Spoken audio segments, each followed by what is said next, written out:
Normally, pharmaceutical packaging can have coordination system other than containment and protection. Pharmaceutical packaging আরো বেশ কয়েকটা function serve করে, এটার আরো অনেকগুলো পারপাস আছে, যেটা হচ্ছে এটাকে যে কোনো কনজিউমার প্রোডাক্ট প্যাকেজিং থেকে হচ্ছে ডিফারেন্সিয়েট করে।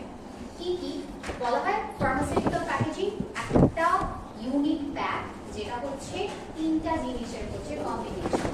ফার্স্টলি এটার কম্পোনেন্টস পার্টস হলো কি, আমার একটা কন্টেইনার যেটা প্রোডাক্ট কন্টেইন করছে, ফর এক্সাম্পল একটা বটল।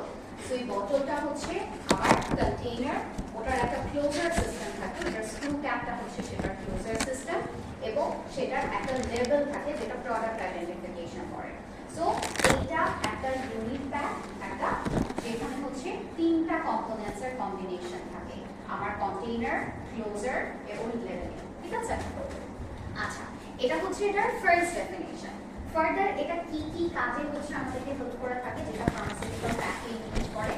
এই ফার্মাসিউটিক্যাল প্যাকেজিং বলা হয় transportation, warehousing, sales, end use, contain, protects, preserve and information selling perspective help করে থাকে। কিভাবে কোন কাজে এটা হেল্প করে থাকে সেগুলো একটু ভেঙে ট্রান্সপোর্টেশন। ট্রান্সপোর্টেশন যখন একটা ফার্মাসিউটিক্যাল প্রোডাক্টে বলা হয়, এই ট্রান্সপোর্টেশনটা শুরু হয় ম্যানুফ্যাকচারিং ফ্যাসিলিটি থেকে। কিভাবে ম্যানুফ্যাকচারিং ফ্যাসিলিটি থেকে শুরু হয়? আমার একটা ম্যানুফ্যাকচারিং ফ্যাসিলিটিতেই যখন হচ্ছে আবার বাল্ক গুড প্রিপারেশন হয়, তখন থেকে সেটা ট্রান্সপোর্টেশনটা শুরু হয়। কোথায়? একটা তোমার manufacturing unit to other manufacturing unit or packaging unit to other warehouse unit.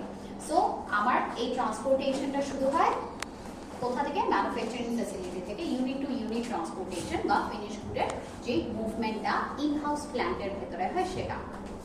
আচ্ছা, এন্ড তারপর প্রোডাক্ট কোথায় চলে যায়? যখন ফিনিশ গুড আমার ফিনিশ গুড ওয়্যারহাউসে থাকে, সেখান থেকে মার্কেট ডিমান্ড অনুযায়ী এটা চলে যায় হচ্ছে বাইরে ফর সেল। কোথায় যায় আগে প্রোডাক্ট? ইন্ডাস্ট্রি থেকে তো আমার নিশ্চয়ই ফার্মেসি আউটলেটে যায় না, আগে কোথায় যায়? আগে ডিপোতে যায়। সো আমার পুরো দেশ জুড়ে হচ্ছে সবগুলো ডিস্ট্রিক্টে মাল্টিপল ডিপো থাকতে পারে। সো প্রোডাক্টগুলো অ্যাজ পার রিকোয়ারমেন্ট আমাদের ডিপোতে চলে যায়। ডিপোতে আবার ওয়্যারহাউস থাকে যেখানে সেটা স্টোর করে ফর ইন্টারিম পিরিয়ড। সেখান থেকে অ্যাজ পার রিকোয়ারমেন্ট আমাদের হচ্ছে কোথায় চলে যায়? ফার্মেসি আউটলেটগুলোতে চলে যায়, রিটেল আউটলেট।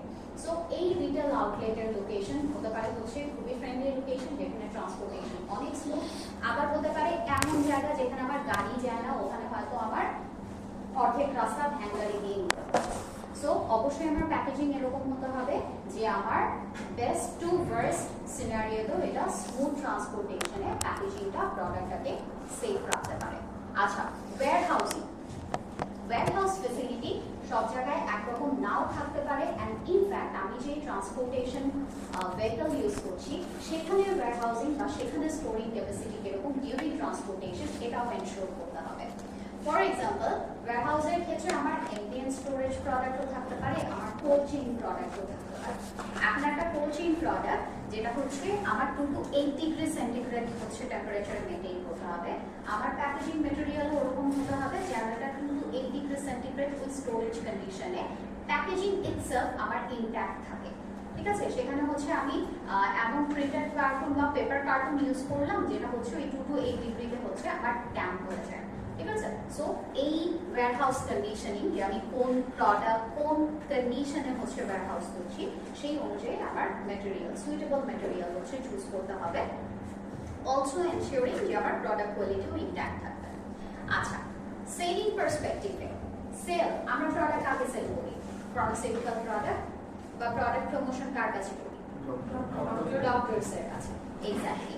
সো ডক্টরসের কাছে যখন তুমি একটা প্রোডাক্ট সেল করছো তখন বেসিক্যালি আমরা কি নিয়ে যাই? প্রোডাক্টের প্রোডাক্ট স্যাম্পল আর ক্যাটালগ। হ্যাঁ, পেপার কি বলো এটাকে? লিটারেচার। ঠিক আছে? প্রোডাক্ট লিটারেচার নিয়ে যাই। Product literature and product lab ডক্টররা কত সময় দেয় একজন এমপিওকে? 5 মিনিট, অনেক বেশি, 1.5 থেকে 2 মিনিট যেটা বললো ওটা পেলেও আলহামদুলিল্লাহ। ঠিক আছে? সো এই যে 1.5 থেকে 2 মিনিটে তোমাকে হচ্ছে এক একটা প্রোডাক্ট লিটারেচারের উপর ওনাদেরকে হচ্ছে 2-3 দিন লাগিয়ে ট্রেনিং দেওয়া হয়। ওখানে ওনাদের ট্রেনিং ডিপার্টমেন্ট তো আলাদা থাকে, ওই যে প্রোডাক্ট রেসপন্সিবল মার্কেটিং অফিসার থাকে, সে ট্রেনার সবাই মিলে হচ্ছে তাদেরকে সেলস পার্সপেক্ট অ্যান্ড ইনফ্যাক্ট তোমার প্রোডাক্ট ইনফরমেশন সহ ট্রেনিং দেয়, যেটা উনি পিচ করার সময় পায় মাত্র হচ্ছে 1 থেকে 1.5 মিনিট। সো এই প্যাকেজিংটা অবশ্যই তোমার হাইলাইট করতে হবে ওই সেলিং পয়েন্টগুলো এবং ইনফরমেশনগুলো যেগুলো হচ্ছে একদম তোমার ক্রুশিয়াল ইনফরমেশন এবং হচ্ছে সেটা তোমার সেলফ পয়েন্ট ইনক্রিজ করতে হচ্ছে হেল্প করবে। ঠিক আছে, আমরা কি করি যখন হচ্ছে কোনো একটা নতুন প্রোডাক্ট নিয়ে আসি, ওটার অলরেডি হচ্ছে 4টা-5টা মার্কেট কম্পিটিটর থাকে, তখন হচ্ছে এরকম অ্যানালাইসিস করা হয় যে ওইটার চেয়ে আমারটা কেন বেটার, এবার হচ্ছে এইটার আর কি কি বেনিফিট আপনি পাবেন যেগুলো ওগুলাতে নাই। ঠিক আছে, সো এরকম অনেক ক্রুশিয়াল সেলিং পয়েন্ট ধরে হচ্ছে আমার প্রোডাক্ট প্যাকেজিং করা হয়। ঠিক আছে, প্রোডাক্ট প্যাকেজিংটা এমন হতে হবে যেন সেইটা আমার সেলসটাকেও ইনক্রিজ করতে হেল্প করে। অ্যান্ড লাস্টলি এন্ড ইউজ মানে কাদের ইউজ বলা হচ্ছে কনজিউমার, পেশেন্টস। কাস্টমার আর কনজিউমারের মধ্যে ডিফারেন্স কি?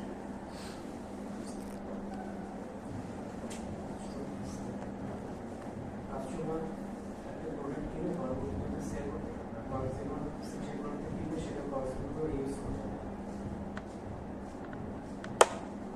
কাস্টমার কিনে আবার সেল করবে, চাইলে সেল করতে পারে, সে কনজিউমার করতে পারে, সেল করতে পারে, আর সে কনজিউমার সেটা ইউজ করবে। এন্ড প্রোডাক্টটা ফাইনালি যে ইউজ করতেছে সেই কনজিউমার, আর কিনতে তো যে পারতেছে সে কাস্টমার। আমি যাকে সেল করতেছি সে কাস্টমার, সে আমার কাস্টমার, আর সে আমাকে সেল করতে পারে বা সে ইউজও করতে পারে। সে যদি ইউজ করে সে কনজিউমার। আচ্ছা এক্স্যাক্টলি, ঠিক আছে। সেল সে আবার রিসেল করছে কিনা এই পয়েন্টটা না আসলেও হয়।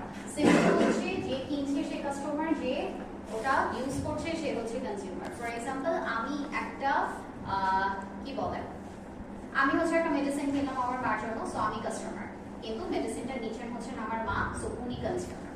ঠিক আছে, আচ্ছা। সো এখানে যেটা বলা হচ্ছে কনজিউমার যারা মানে হচ্ছে পেশেন্ট, আমাদের end use, so patient friendly হতে হবে। এন্ড ইউজার যারা তারা ফ্রেন্ডলি হতে হবে। ফর এক্সাম্পল আমার হচ্ছে কি বলে একটা প্যাকেজিং এর ক্লোজার বটল হচ্ছে একটা বটল, স্ক্রু ক্যাপটা এত বেশি শক্ত যে ওই স্ক্রু ক্যাপ ধরো হচ্ছে ওই প্রোডাক্টটা আমি দিব হচ্ছে কোনো আর্থ্রাইটিক পেশেন্টকে। সো আর্থ্রাইটিক পেশেন্ট হলে অলরেডি কি হয়, গ্রিপ স্ট্রেংথ কম থাকে, কমে যায়। ঠিক আছে, ওদের আমাদের মতো এত বেশি গ্রিপ স্ট্রেংথ থাকে না। আচ্ছা, তো ওইরকম একটা পেশেন্টকে তুমি যদি হচ্ছে স্ক্রু ক্যাপ বটল দাও, বটল খুলতে খুলতেই তো তার হাত ব্যথা বেড়ে যাবে। ঠিক আছে, সো তার জন্য অবভিয়াসলি আমার ওরকম একটা ফ্রেন্ডলি প্যাকেজিং ইন্ট্রোডিউস করতে হবে যেটা হচ্ছে সে ইজিলি ফিল করতে পারবে, ইজিলি ফিল অফ, যেরকম হচ্ছে তোমার ব্লিস্টারগুলো যেরকম হয়। ঠিক আছে, জাস্ট পপ আউট করলেই ড্রাগটা ইয়াকিং হয়ে বের হয়ে যায়। ঠিক আছে, সো এইটা মাথায় রাখতে হবে যে তোমার এন্ড ইউজার কারা।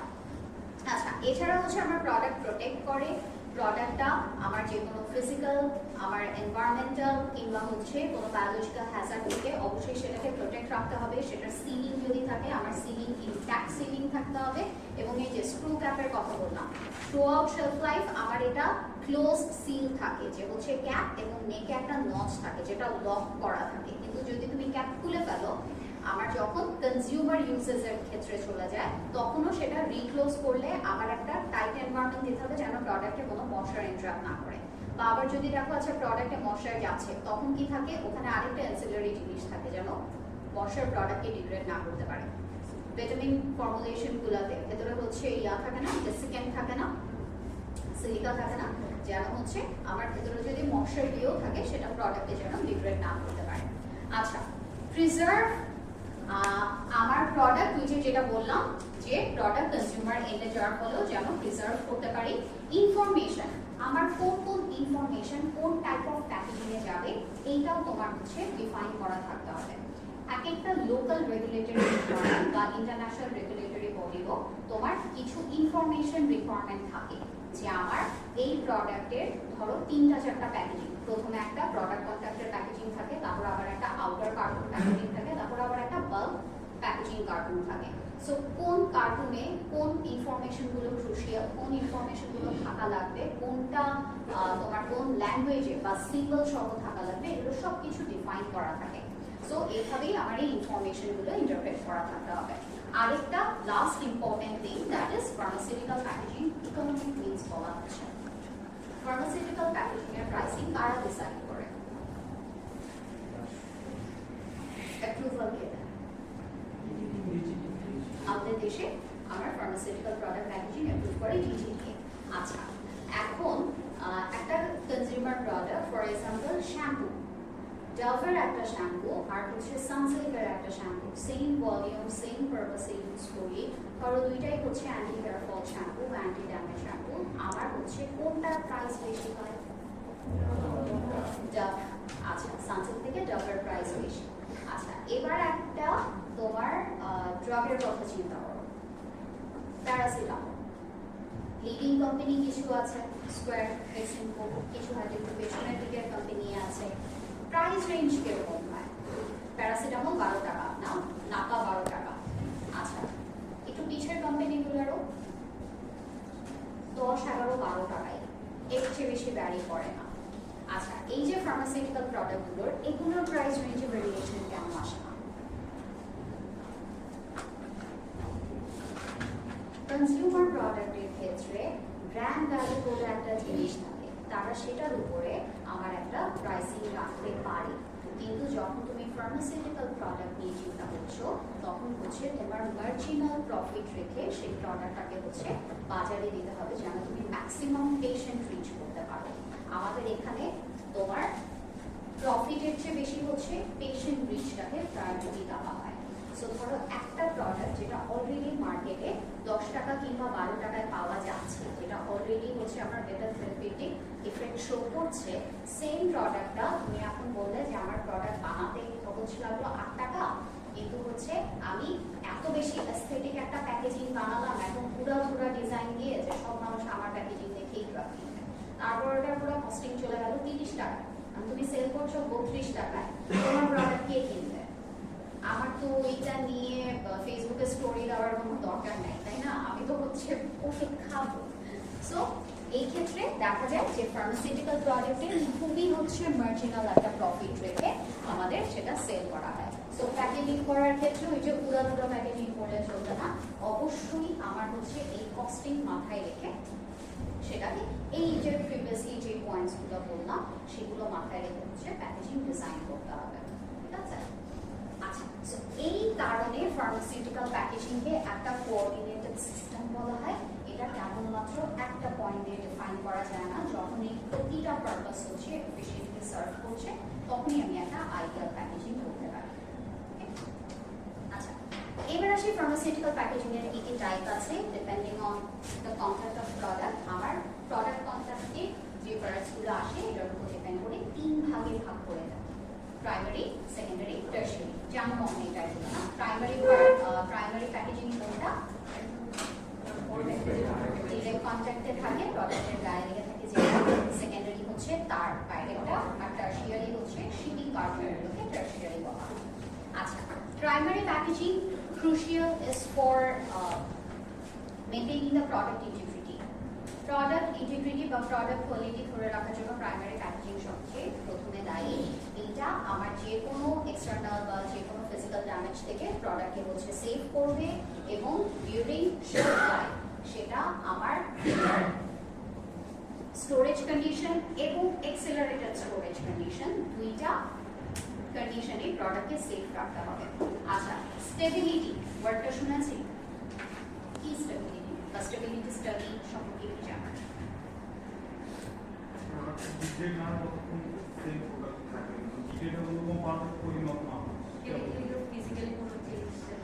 কেমিক্যাল ফিজিক্যাল চেঞ্জ হবে না। আর কি করা হয়, কিভাবে স্টেবিলিটি স্টাডি করা হয়?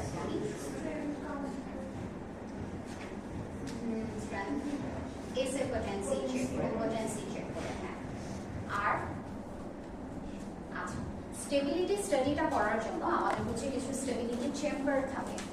আমরা যেই কমার্শিয়াল প্রোডাক্টটা মার্কেটে ছাড়ি, ঠিক সেই প্রোডাক্টের কিছু রিপ্রেজেন্টেটিভ স্যাম্পল রাখা হয়, ওগুলোকে বলা হয় স্টেবিলিটি স্যাম্পল। প্রত্যেকটা ব্যাচ থেকে কিছু স্টেবিলিটি স্যাম্পল রাখা হয়, যেগুলো এই স্টেবিলিটি চেম্বারে প্লেস করা হয়।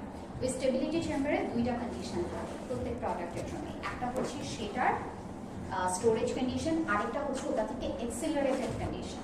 স্টোরেজ কন্ডিশন ফর এক্সাম্পল যদি 25 degree centigrade at 60% relative humidity হয়, এক্সেলারেটেড কন্ডিশনে ওই মার্জিনটা থাকে হচ্ছে higher, for example 30 degree centigrade at 75% relative humidity. কেন আমার এই এক্সেলারেটেড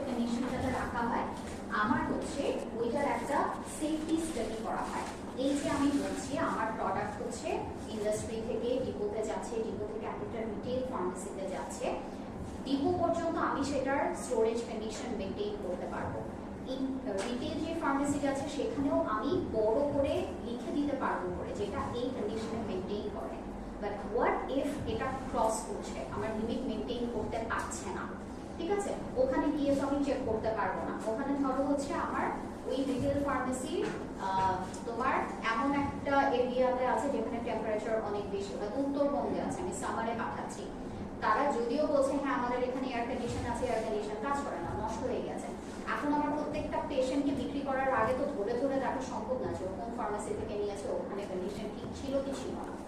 আচ্ছা, সো এই একটা তোমার স্ট্যাটিস্টিক্যাল ডেটা আনা হয় যে হচ্ছে আমাদের এই রেঞ্জটা কত পর্যন্ত ভেরিয়েশন হতে পারে, ঠিক আছে, সেটার বেসিসে হচ্ছে আমাদের একটা এক্সিলারেটেড কন্ডিশনও বার সেট করা হয় এবং সেই এক্সিলারেটেড কন্ডিশনও হচ্ছে through out the shelf life ওই একই প্রোডাক্ট হচ্ছে প্লেস করা হয় এবং প্লেস করে সেটাও পিরিয়ডিক্যালি 6 মাস, 12 মাস, 18 মাস, 24 মাস পর পর, মানে যতদিন ওটা শেলফ লাইফ আছে ওখান থেকে স্যাম্পল নিয়ে নিয়ে আমার স্টেবিলিটি স্টাডি করা হয়। কি দেখা হয়, ওটার কিছু ফিজিক্যাল কেমিক্যাল প্রপার্টি ছাড়া আমার এসিড পটেন্সি হচ্ছে দেখা হয় যে আমার লেভেল ক্লিন অ্যামাউন্ট এটাই আছে কিনা এবং হচ্ছে এখানে কোনো ফিজিক্যাল বা কেমিক্যাল ডিগ্রেডেশন হয়েছে কিনা, ঠিক আছে।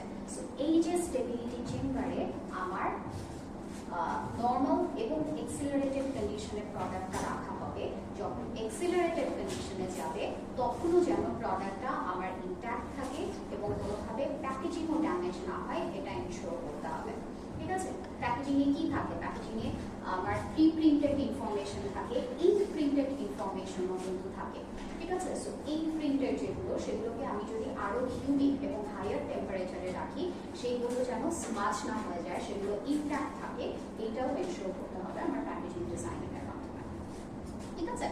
সো আমার এটাই বলা হয়েছে প্রাইমারি প্যাকেজিং আমার প্রোডাক্ট ইন্টিগ্রিটি করবে এটার নর্মাল কন্ডিশন এবং যেই accelerated stability condition through out the shelf life সব কিছুর ক্ষেত্রে। আচ্ছা, প্রোটেকশন তো গেল, ব্র্যান্ডিং।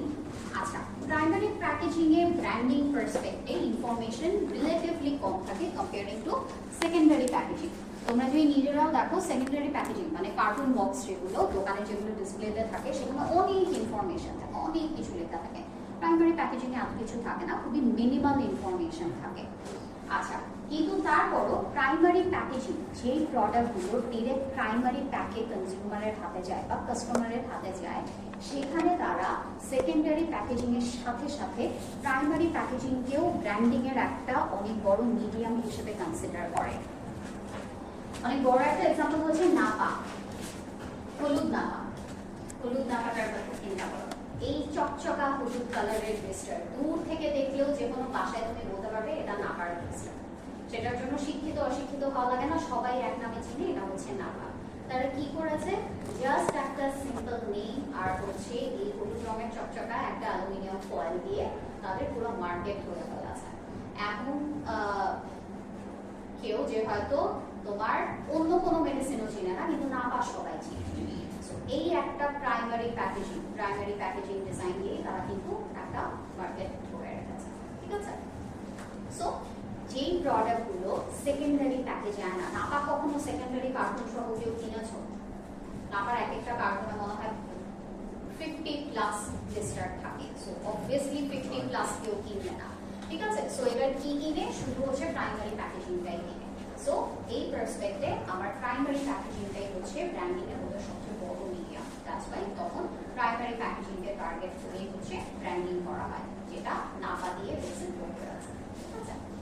আচ্ছা, দেন সেকেন্ডারি প্যাকেজিং এর মেজর ইয়া হচ্ছে আমার ব্র্যান্ডিং। সেকেন্ডারি প্যাকেজিংটা হচ্ছে আমার অন ট্রানজিট ব্র্যান্ডিং এর কাছে অনেক বেশি হেল্প করে। সেটা আমার কোথায় যাচ্ছে, রিটেল ফার্মেসিতে যাচ্ছে এবং রিটেল ফার্মেসিতে হচ্ছে কাস্টমাররা দেখতে পাচ্ছে in case of OTC medicines এবং ওই সেকেন্ডারি প্যাক নিয়েই আমরা হচ্ছে মেডিকেল প্র্যাকটিশনার বা ডক্টরসের কাছে যাচ্ছি যখন হচ্ছে সেলস রিপ্রেজেন্টেটিভরা ওই ড্রাগটাকে প্রমোট করে, ঠিক আছে। আচ্ছা, secondary packaging a primary packaging থেকে আরো বেশ কিছু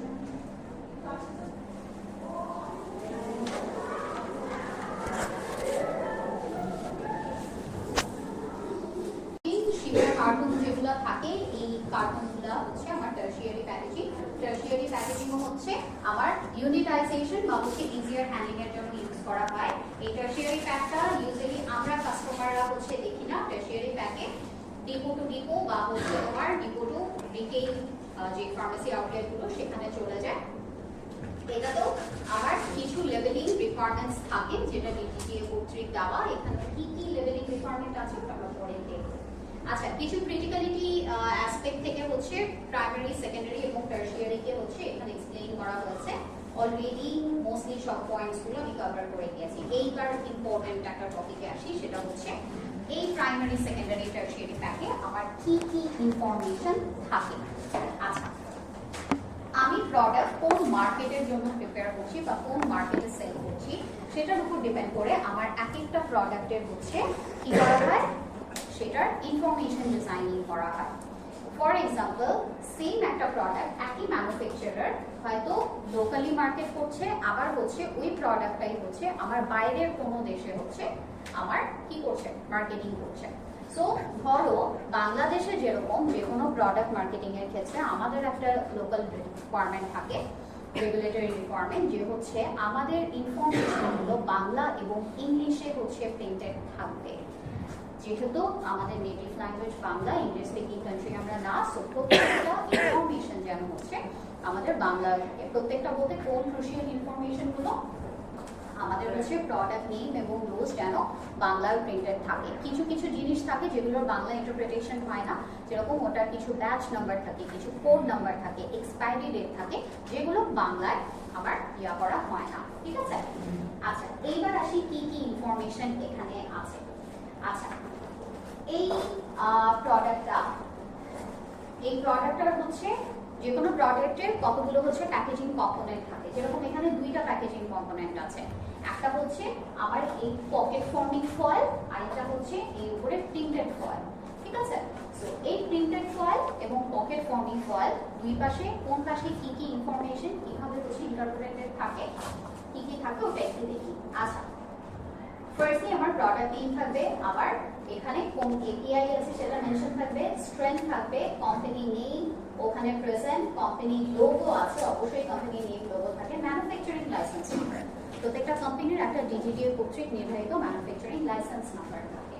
আচ্ছা, প্রোডাক্ট কোড, এখানে প্রোডাক্ট কোড কোনটা, এই পাশে হচ্ছে ছোট করে একটা প্রোডাক্ট কোড আছে, কি 301071 B01।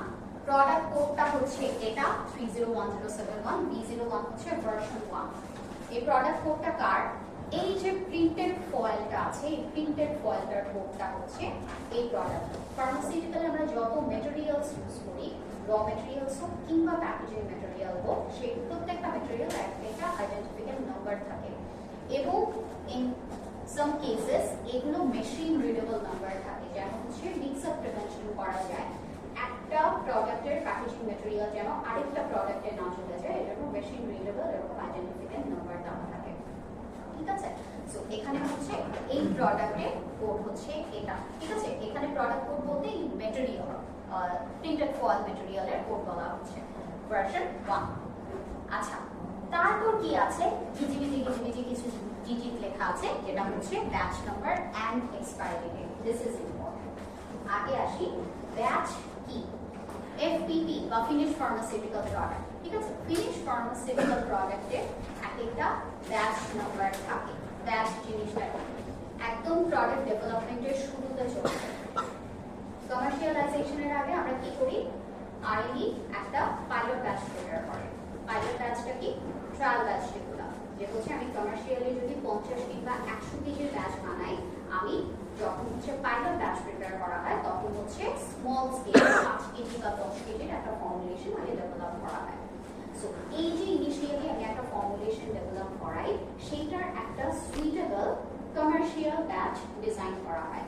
যে আমি যদি একটা ট্যাবলেটের জন্য কোয়ান্টিটি মেজার করি, আমি হচ্ছে 50 কেজির জন্য কতটুকু quantity of each raw materials নিব, কোন মেশিনটা ইউজ করতে পারবো, সেখানে হচ্ছে আমার রুম কন্ডিশন কত রাখতে হবে, আমি কোন মেশিনে কত টেম্পারেচারে ওটাকে ফর এক্সাম্পল ড্রাই করব, ড্রাইং এর পর আমার ময়শ্চার কন্টেন্ট কত থাকতে হবে, এই প্রত্যেকটা ক্রিটিক্যাল প্যারামিটার ধরে আমার একটা ব্যাচ ডিজাইন করা হয়। যে 50 কেজি একবারে বানাতে আমার সেটআপগুলো লাগবে, যেগুলো ফিক্স রাখতে হবে, যার পরে আমি বলতে পারবো এই 50 কেজি থেকে 10,000 ট্যাবলেট বানিয়েছি, সেগুলো আমার ইফেক্টিভ কোয়ালিটিফুল ট্যাবলেট। এইখানে যদি 50 থেকে ভ্যারি করে 40 হয় 60 হয়, তাহলে যেই সেট প্যারামিটারগুলো আমি শুরুতে দিয়েছিলাম সেগুলো রেখে আমি যে প্রোডাক্ট বানাবো সেটার কোয়ালিটি আমি এনশিওর করতে পারবো না।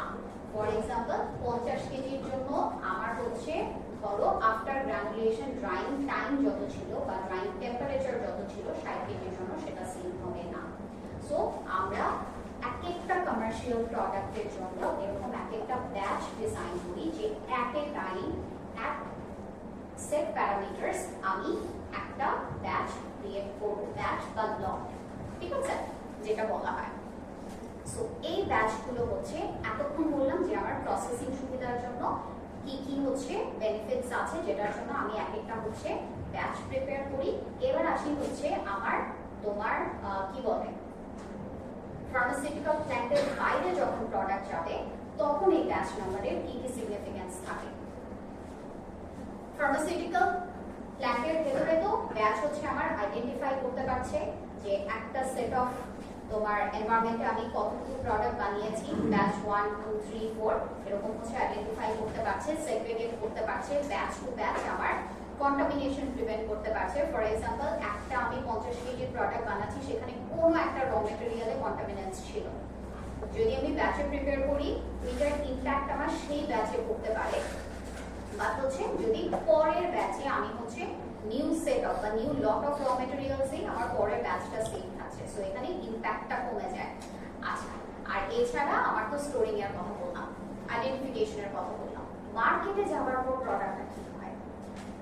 2-3 বছর আগে বা 3-4 বছর আগে হয়তো 20 বা 21-এ নাপার একটা কেস মার্কেটে ছড়িয়েছিল যে নাপা সিরাপ খেয়ে 2টা বাচ্চা মারা গিয়েছিল, 2 ভাই। আচ্ছা, সো যখন এরকম কোনো মার্কেট কমপ্লেইন আসে তখন হচ্ছে কিভাবে সেটা অ্যাড্রেস করা হয়। যখন ওই কেসটা রেজ হয়েছিল যে নাপা সিরাপ খাওয়ার পর 2টা বাচ্চা মারা গিয়েছে, তখন সবার আগে হচ্ছে কমপ্লেইন গিয়েছিল সেই ফার্মেসি আউটলেটে যেখান থেকে হচ্ছে ওই নাপা সিরাপের বোতলটা কেনা হয়েছিল। এবং যখন কোনো ফার্মেসি আউটলেট এই কমপ্লেইনগুলো রিসিভ করে তখন সেটা চলে যায় হচ্ছে ওই কোম্পানি, যে ফার্মাসিউটিক্যাল ম্যানুফ্যাকচারার থাকে তাদের কিছু কমপ্লেইন কমিটি থাকে, তখন সেই কমপ্লেইনটা সরাসরি হচ্ছে ওই প্রোডাক্ট কমপ্লেইন কমিটির কাছে চলে যায়। এটা কখনো কোনো হেড অফিসে থাকে অথবা কখনো রিপোর্ট ছুটতে যায় বা ডিস্ট্রিবিউশন চ্যানেলে ছুটতে যায়। সো যখন তোমার ওই কমপ্লেইনটা রিসিভ করে তখন তাদের প্রথম কাজ থাকে হচ্ছে প্রোডাক্ট আইডেন্টিফিকেশন করা, যে ওই যে প্রোডাক্টটা দিয়েছে সেটা আদৌ আমার কোম্পানির প্রোডাক্ট কিনা কিংবা হচ্ছে কোনো নকল প্রোডাক্ট কিনা। যদি দেখা হয় যে না প্রোডাক্টটা আমার কোম্পানির, ইন দিস কেস ওটা অথেন্টিক প্রোডাক্ট ছিল, সো ওই প্রোডাক্টটার অথেন্টিকেশন স্টাডি করে তারপর হচ্ছে ওই প্রোডাক্ট অ্যানালাইসিস করা হয়। এবং এই অ্যানালাইসিসটা কিভাবে প্রসিড করে, তোমার ওই যে ব্যাচ নাম্বারটা থাকে ওই প্রোডাক্টের যে স্যাম্পলটা রিট্রিভ করে আনা হয় সেই ব্যাচের আমার কিছু রিটেনশন স্যাম্পল বা হচ্ছে ওই ব্যাচের কিছু রিপ্রেজেন্টেটিভ স্যাম্পল মার্কেটে ছেড়ে দেওয়ার আগে প্ল্যান্টেই স্টোর রাখা হয়। প্রত্যেকটা কমার্শিয়াল ব্যাচের আমার কিছু রিপ্রেজেন্টেটিভ স্যাম্পল থাকে যেগুলোকে বলা হয় হচ্ছে রিটেনশন স্যাম্পল।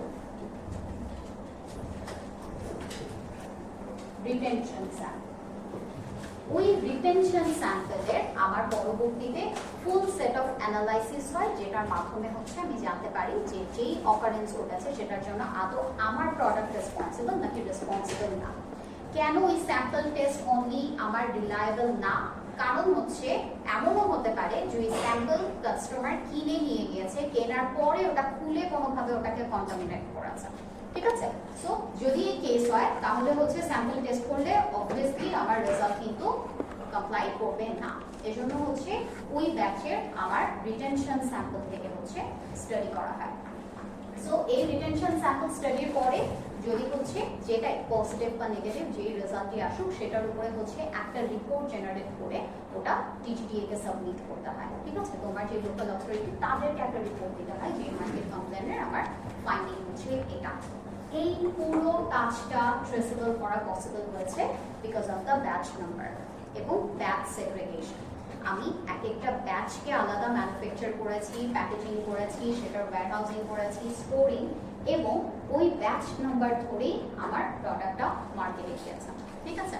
অ্যান্ড ইনফ্যাক্ট আমার এই নকল প্রোডাক্ট বা কাউন্টারফিটেড প্রোডাক্ট হচ্ছে প্রিভেন্ট করার জন্য আমাদের বাংলাদেশে কিন্তু এখন অনেক প্যাকেজিং আছে যেখানে হচ্ছে একটা কোড নাম্বার থাকে, লেখা থাকে যে এই নাম্বারটা হচ্ছে আপনি এই নাম্বারে SMS করলে হচ্ছে একটা ভেরিফিকেশন পাবেন যে প্রোডাক্টটা আদৌ আমাদের কোম্পানির প্রোডাক্ট কিনা, এবং এটা অটো জেনারেটেড মেসেজ থাকে যেটা হচ্ছে ওই কোম্পানির রেজিস্টার্ড নাম্বার থেকেই হচ্ছে আসে। ঠিক আছে? আচ্ছা, সো এই গেল হচ্ছে আমাদের ব্যাচ নাম্বার এবং ব্যাচ নাম্বারের ইম্পর্টেন্স, কেন হচ্ছে এই প্রোডাক্টের ব্যাচ নাম্বারটা দেওয়া হয়। এবার আসি ব্যাচ নাম্বারটা কি এখানে। আচ্ছা, এখানে একটা ব্যাচ নাম্বার দেওয়া, এখানে যেটা কি বলেছে A2403051, কি হতে পারে নাম্বারটা একটু খানি। A কত? 2403051। এক একটা কোম্পানির ব্যাচ নাম্বার এক এক রকম হতে পারে, এটা কোম্পানির ইন হাউস একটা প্র্যাকটিস। এই কোম্পানির ব্যাচ নাম্বারটা কি হতে পারে? হয়তো তারা এই প্রোডাক্টটাকে হচ্ছে একটা লেটার কোড দিয়ে হচ্ছে ডিনোট করে, which can be A 2403, 2024 সালের মার্চ মাসে এটা ম্যানুফ্যাকচার করা হয়েছে। আচ্ছা, আর 051টা কি? 2024 সালের সিরিয়ালি এটা হচ্ছে 51তম batch, 51st batch of this product. So এইটা হচ্ছে এই কোম্পানির ব্যাচ নাম্বার ডিজাইনিং স্টাইল। কোনো কোনো কোম্পানি হয়তো সিম্পলি একটা লেটারের পর বছরের শুরু থেকে যতগুলো ব্যাচ হয় সেগুলোকে 1 2 3 4 দিয়ে হচ্ছে নাম্বারিং করে। কোনো কোম্পানি হয়তো আছে যারা হচ্ছে যে বছরের শুরু হচ্ছে সেটার পর একটা কোড নাম্বার দেয়, এটা হতে পারে ধরো বিভিন্ন প্রোডাক্টের জন্য ডিফারেন্ট লেটার, তারপর 001 002 দিয়ে শুরু করে। ঠিক আছে? এটা পুরোটাই ওই কোম্পানির ইন হাউস প্র্যাকটিস হিসেবে তোমার ডিজাইন করা হয়। আচ্ছা, এবার আসে আরেকটা জিনিস, কি নিচে আছে হচ্ছে এটার এক্সপায়ারি ডেট। এক্সপায়ারি ডেট কত?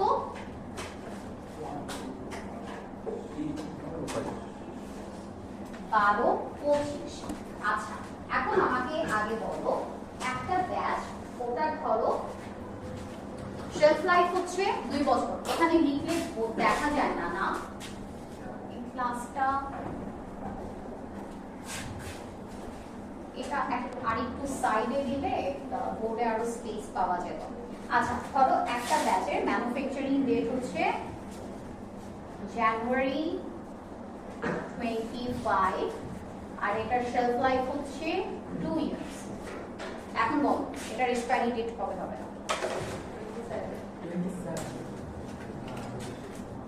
কি 27 মান্থ বলো?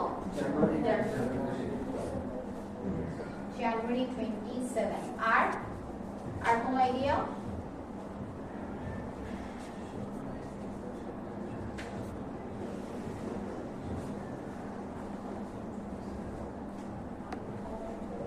Anything else?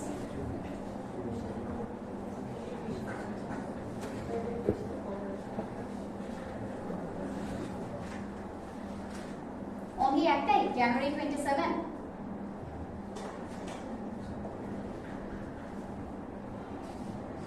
January 28.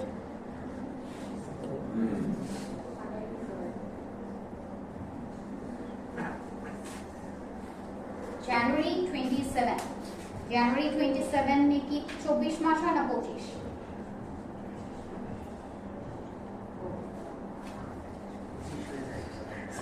পঁচিশ না, পুরো ক্লাসে একজনের মাথায় এটা আসলো না 24 হলে ডিসেম্বর 26 হয়।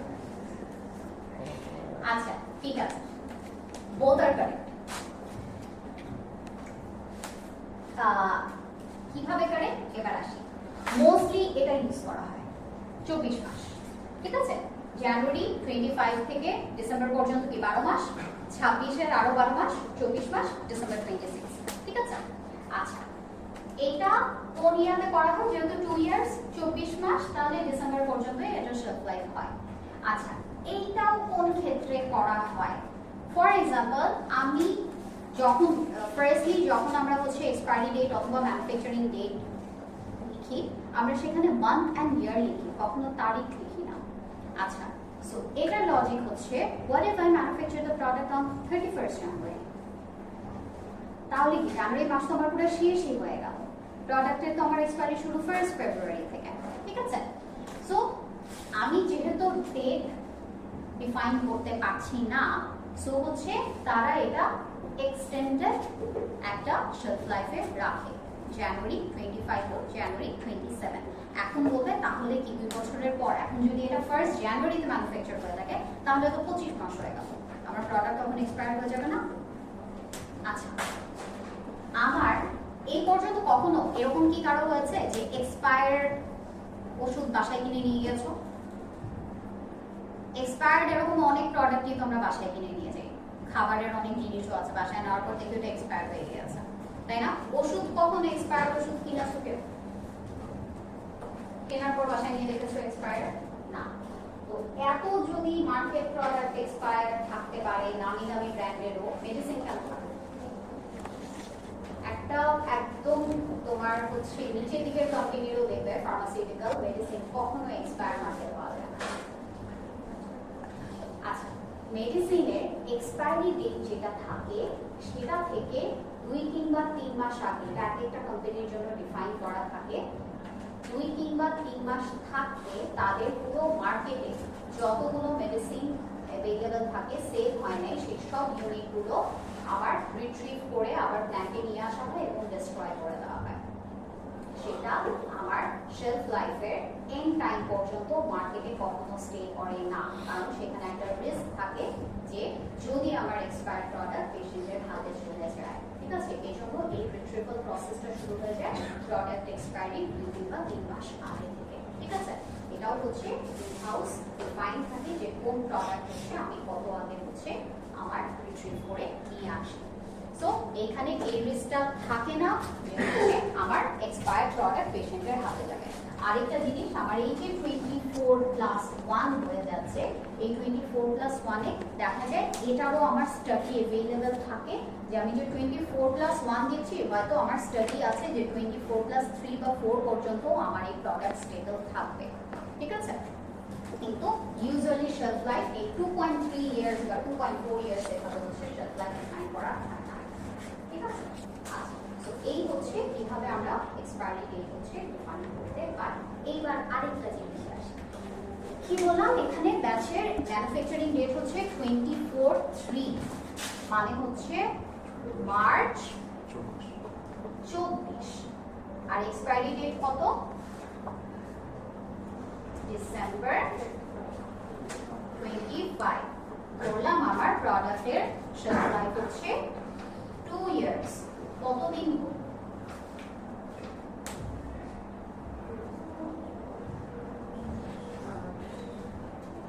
1 বছর 8 মাস।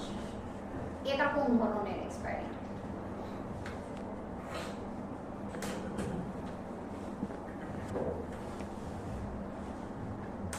আচ্ছা, ফর এক্সাম্পল আমি প্রোডাক্ট ম্যানুফ্যাকচার করেছি মার্চ 24, প্রোডাক্টের ম্যানুফ্যাকচারিং ডেট মার্চ 24, কিন্তু সেই প্রোডাক্টে আমি এমন কোনো এপিআই বা এক্সিপিয়েন্ট ইউজ করেছি যেটা এক্সপায়ার হয়ে যায় ডিসেম্বর 25।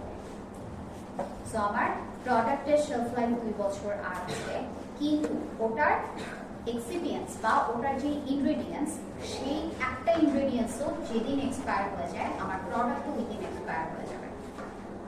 তো যদি আমি এমন কোনো হচ্ছে এক্সিপিয়েন্ট ইউজ করি বা এপিআই ইউজ করি যেটা ডিসেম্বর 24 এ এক্সপায়ার হলো, তাহলে আমার প্রোডাক্টের এক্সপায়ারি ডেটও ডিসেম্বর 24 দিতে হবে, ঠিক আছে?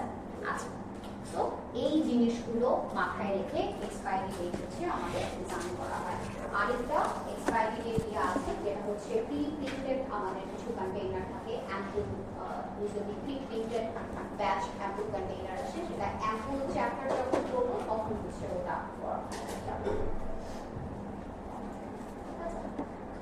এইটা হচ্ছে আমাদের সেকেন্ডারি প্যাকেজিং। সেকেন্ডারি প্যাকেজিংটা আর আজকে করবো